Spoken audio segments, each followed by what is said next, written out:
আমরা একটা ট্যাক্সি ভাড়া নিয়েছি, এখানে উঠলাম। উনি সে চায়না ট্যাক্সি ড্রাইভার, উনি মানে ঠিকমতো ইংলিশ বলতে পারে না। ওনাকে অনেক কষ্টে বুঝালাম যে আমরা এখন যাচ্ছিলাম ক্যান্টন টাওয়ার, আমাদের পিছিয়ে আছে হানিফ ভাই এবং হাই।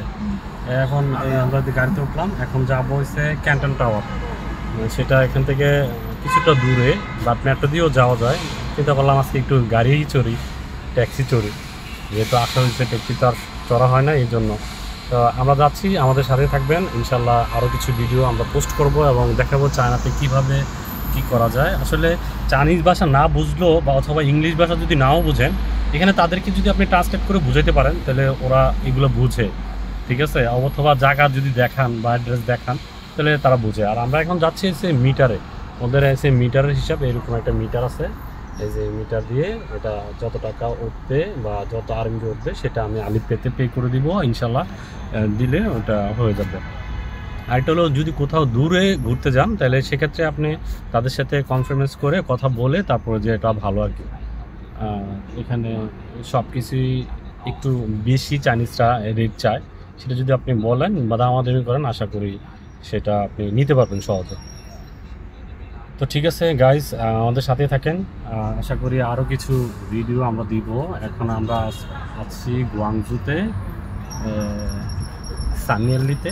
এখন এই যে দেখেন আমাদের রাস্তাঘাটগুলো দেখেন, একদম ক্লিন এবং খুব পরিষ্কার। এখানে মানুষ আসলে সব কিছু একটা ডিসিপ্লিনের মধ্যে থাকে, ডিসিপ্লিনের বাইরে কেউ কোনো কিছু করে না। তো আশা করি সবাই ভালো লাগবে যে লোকেশনগুলো দেখেন।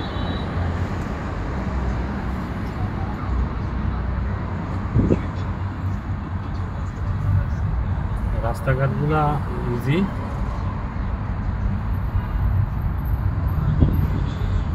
আমরা এই মার্কেটটাতে ঢুকছিলাম একটু আগে। এখানে যত রকমের চুল আছে, যে চুল দিয়ে তারা এখানে, যাদের চুল নাই এরকম ক্যাপ আছে যেগুলো করলে আপনাকে মানে অন্যরকম লুকস দিবে। তো আমরা অনেকগুলো মার্কেট ঢুকছি। এটা হচ্ছে পুলিশ। এখানে এসে যদি গুয়াংজুতে থাকতে চান তাহলে এখানে এসে পুলিশে ভেরিফাই করবে, আপনাকে ছবি তুলবে, এমনি ছবি তুলবে। কারণ হচ্ছে বাঙালি মানুষ তো রুমের ভিতরে রুমমেটের ঝগড়া লাগে যায়, এই জন্য তারা ছবি তুলে রাখে। বলে তোরা বাঙালি বেশি ঝগড়া করস। তো কি বলবো আর, বাঙালির সব জায়গাতে সুনাম আছে। তো এই জন্য আমাদেরকে এইখানে নিয়ে আসছিল, এই পুলিশ স্টেশন, ওই যে লেখা আছে পুলিশ স্টেশন, এটা হচ্ছে পুলিশ স্টেশন। এখানে আইসা ছবি টবি তোলা লাগে আর কি। বেশি সময় না, পাসপোর্টের ছবি তোলে আর হচ্ছে যারা রুমে থাকে তাদের ছবি টবি নেয় আর কি। তো ঠিক আছে গাইজ, ভালো থাকেন, আসসালামু আলাইকুম।